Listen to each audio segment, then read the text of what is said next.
Thank you guys for joining me.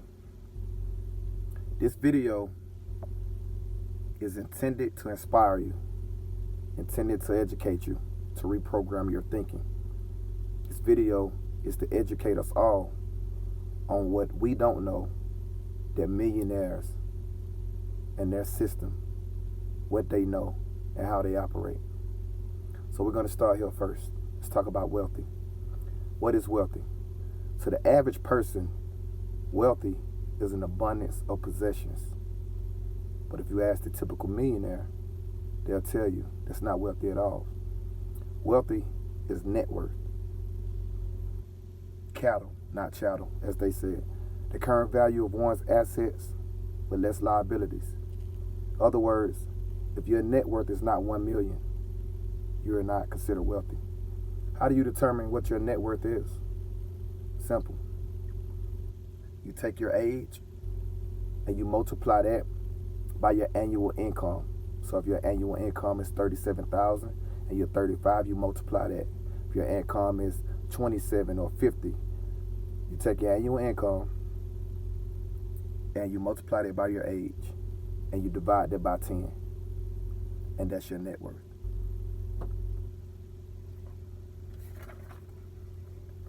%80 of millionaires are first generational rich.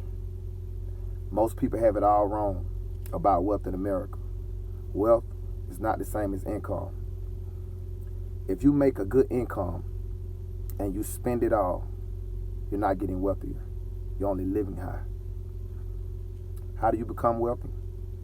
Most people also have that wrong.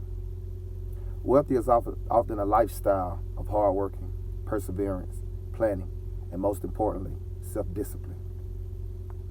There's never been more personal wealth in America than there is today. In 1996, there was $22 trillion alone. Nearly one half of our wealth is owned by 3.5% of our households. Most of the households don't even come close. Most households are composed of people who earn decent incomes. More than 25 million households have an annual of 50,000. More than 7 million have an annual of 100,000. Yet they still accumulate very little income wealth. Believe it or not, many live paycheck to paycheck. That's the average American. The average household has a net worth of less than $15,000. Factor out automobiles, factor out home equity, and virtually what you're left with is absolutely nothing because most don't trade in stocks and bonds. Most don't have a pensions. Most don't own small businesses. So they don't have any real generational wealth. 70% earn 80% or more of their household's income. 1 in 5 are retired. 2/3 are self-employed. Self-employed people make up less than 20% of the workers in America, but account for 2/3 of the millionaires. 3 out of 4 are self-employed, consider themselves to be entrepreneurs. Most of the others are self-employed professionals. An example of that would be doctors and accountants, lawyers. Businesses that the typical millionaires own, they consider dull normal. Those types of businesses are welding contractors, auctioneers, rice farmers, painting contractors, pest controllers, owners of mobile home parks, coin and stamp dealers. One half of their wives do not work outside the home. The number one occupation for those that do work is teaching. Most millionaires live on less than 7% of their wealth. 97% are homeowners.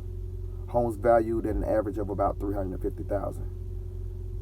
Half have occupied the same home for more than 20 years. They like to enjoy the increase in their equity.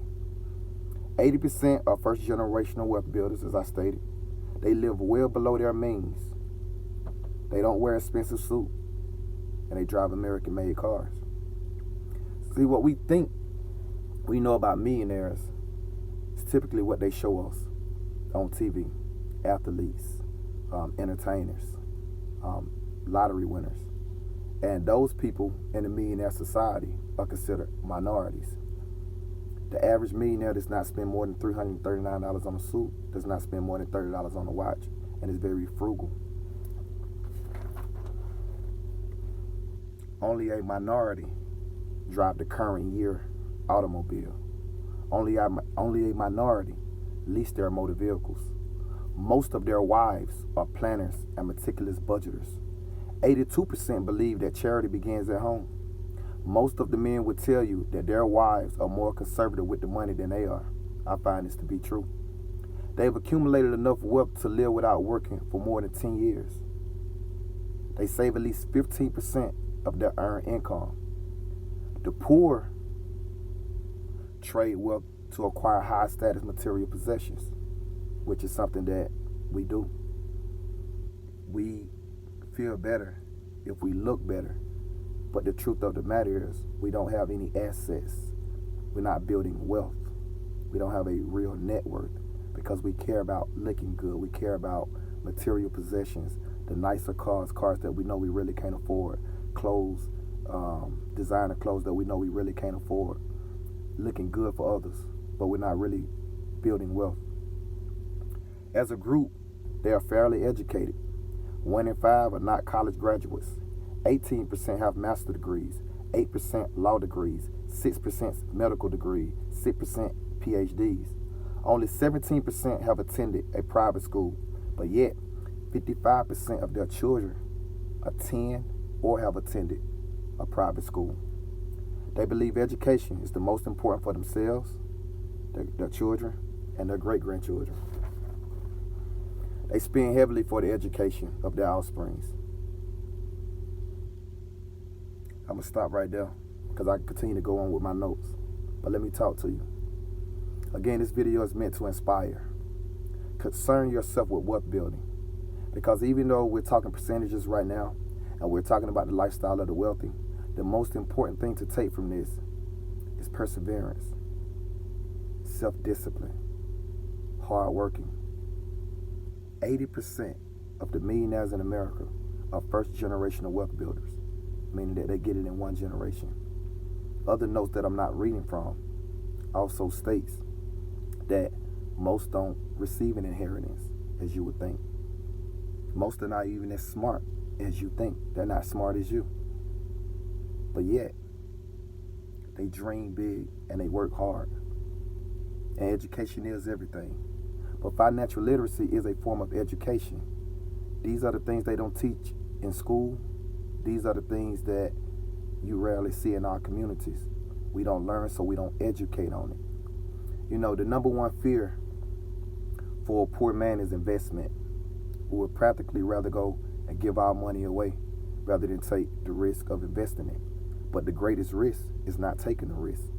Because should you not take a risk, you'll never know if you can actually make it. And if you don't take a risk, well, it's a 100% chance that you won't make it. So, I would like to leave you with this message. Reprogram your thinking.